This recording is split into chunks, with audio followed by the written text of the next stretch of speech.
Hi, everybody. Welcome back to Charlotte's Web. It is another nice day on the back porch. It's not as warm as yesterday, but you'll notice while I'm reading that the clouds are going to go by. So if the light shifts a little bit in this video, just know it's because I'm on my beautiful sun porch and the clouds are rolling across the sun. Much like the kind of day that I'm going to read to you about in Charlotte's Web. We're going to be reading chapter 10 called An Explosion. Do you know what an explosion is? It's like when something goes poof. And if you remember, I want to say maybe 3 or 4 story times ago, I read about when the goslings hatched, but one of the eggs did not. Do you remember what happened to that egg? Today, we're going to find out the rest of the story with that egg. Anyway, if you've got your book, go ahead and open up to chapter 10. In my book, that's on page 66. An explosion. Day after day, the spider waited, head down, for an idea to come to her. Hour by hour, she sat motionless, deep in thought. Having promised Wilbur that she would save his life, she was determined to keep her promise. Charlotte was naturally patient. She knew from experience that if she waited long enough, a fly would come to her web. And she felt sure that if she thought long enough about Wilbur's problem, an idea would come to her mind. Here's a picture of Charlotte hanging upside down. She's kind of going like this, thinking, just letting her mind relax. And being patient when we're trying to figure out a problem, I think, is one of the most important parts of solving a problem, is being patient. Because if we're too quick to think of something, sometimes it doesn't always work as well. Finally, one morning toward the middle of July, the idea came. Why, how perfectly simple, she said to herself. The way to save Wilbur's life is to play a trick on Zuckerman. If I can fool a bug, thought Charlotte, I can surely fool a man. People are not as smart as bugs. Wilbur walked into his yard at just that moment. What are you thinking about, Charlotte? He asked. I was just thinking, said the spider, that people are very gullible. What does gullible mean? Easy to fool, said Charlotte. That's a mercy, replied Wilbur, and he lay down in the shade of his fence and went fast asleep.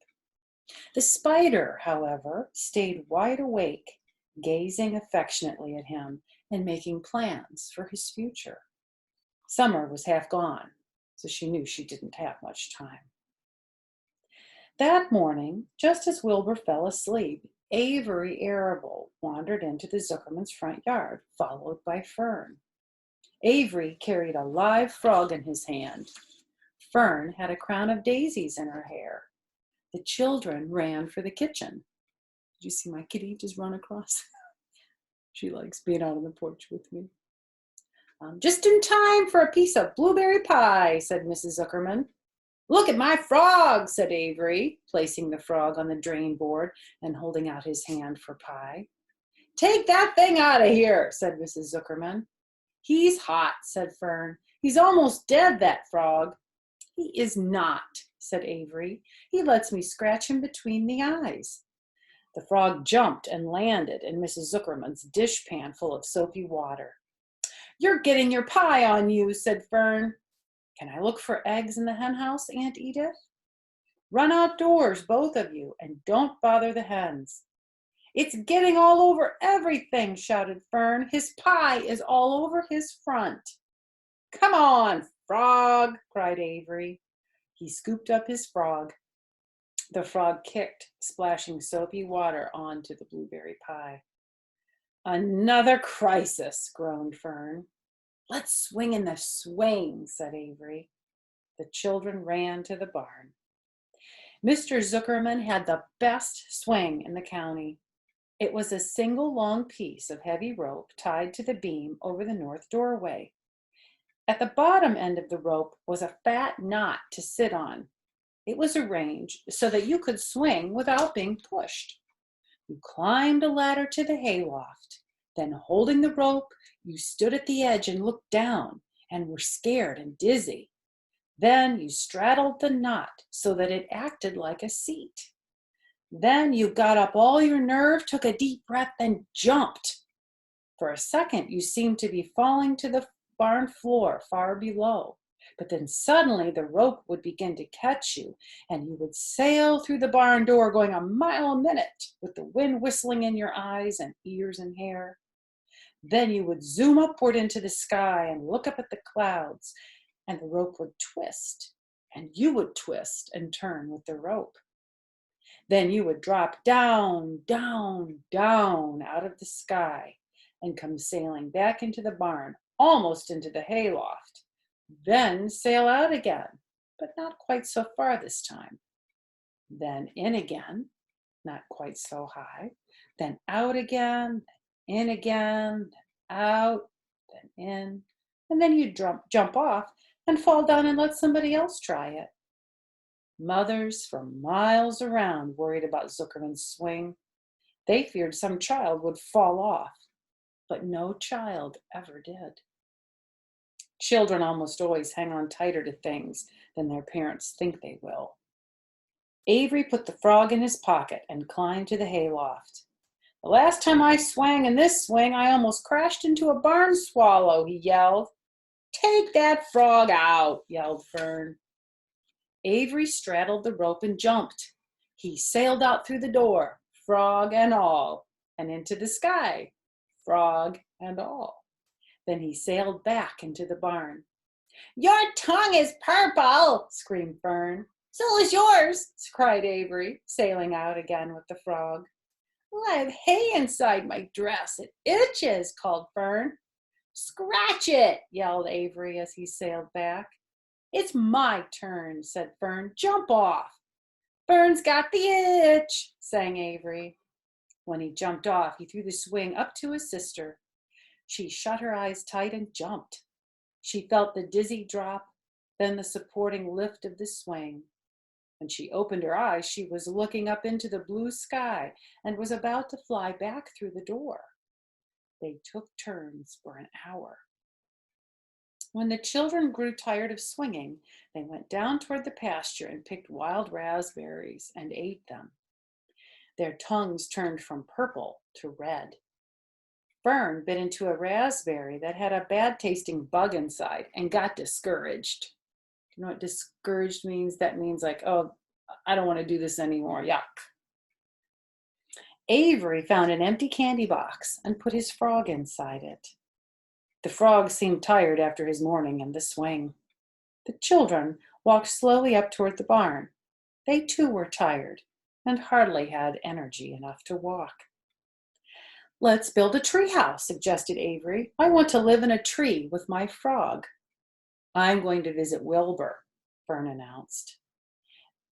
I'll show you the picture on this page before I go on. There's Fern on the swing.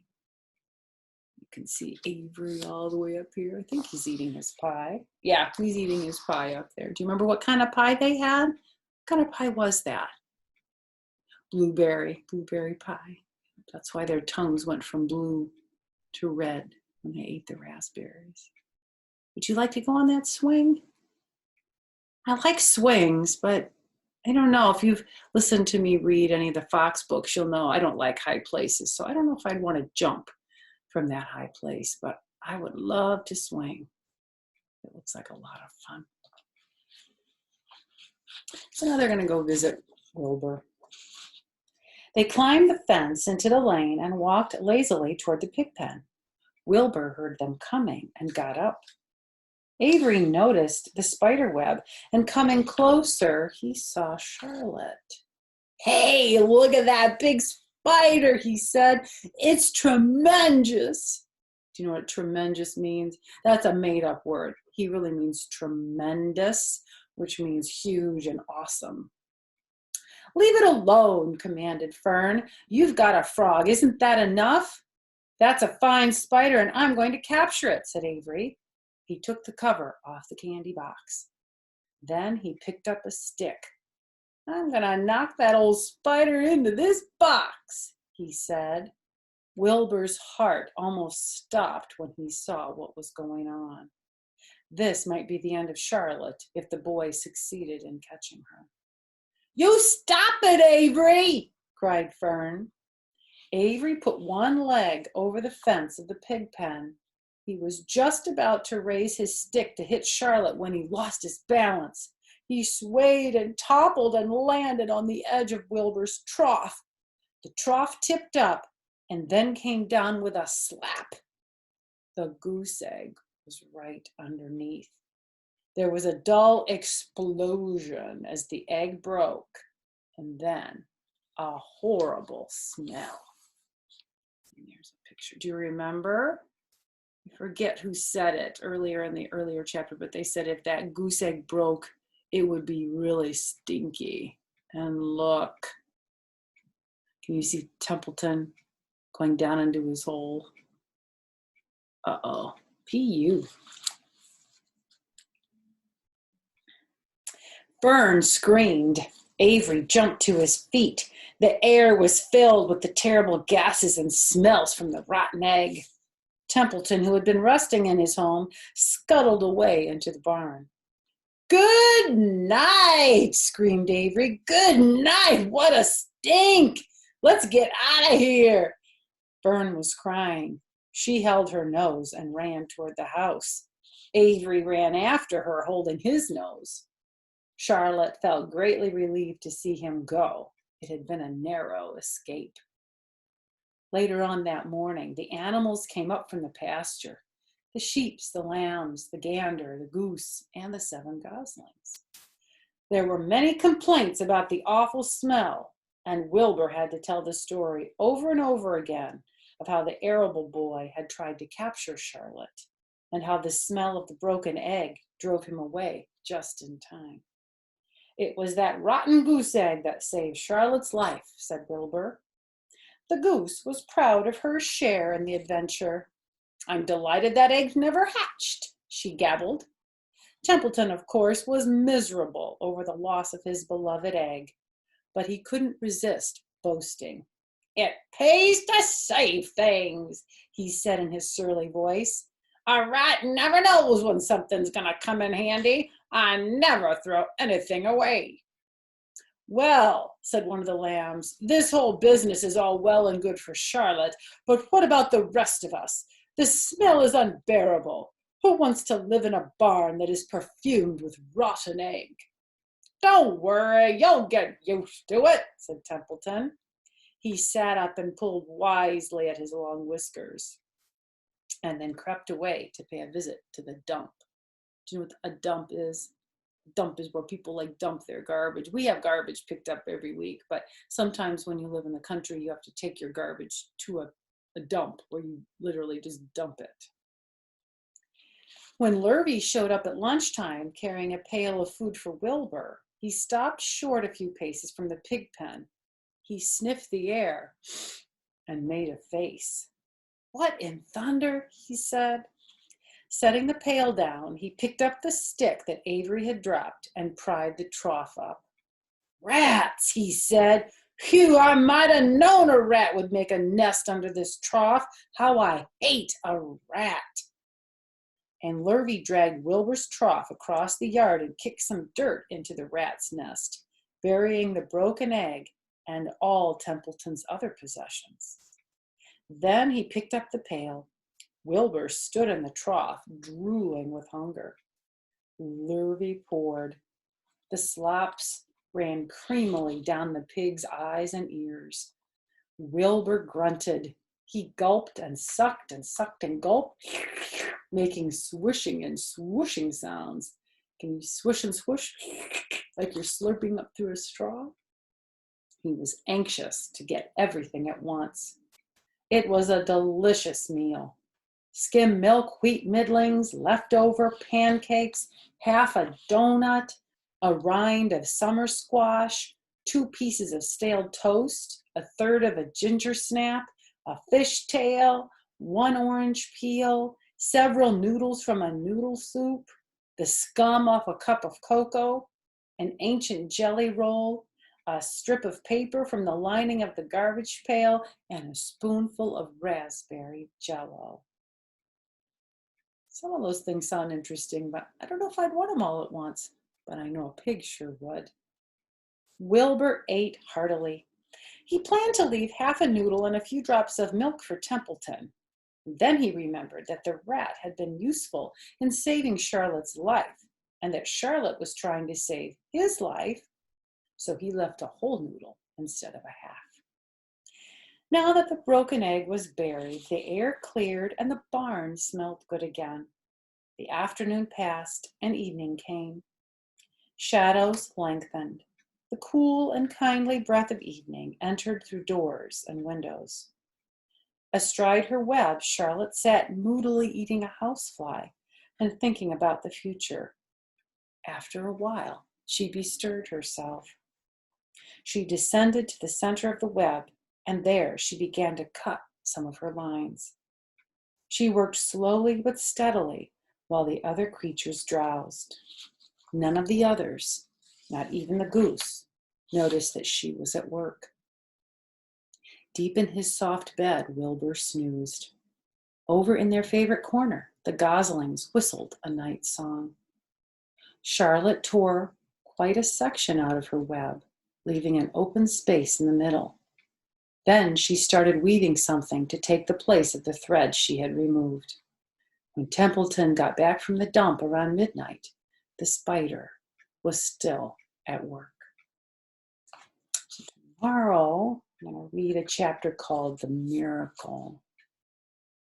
But we're going to get to see what Charlotte was doing in her web tomorrow. So I hope you all have a wonderful day. Thank you for joining me for Charlotte's Web, and I look forward to reading more tomorrow.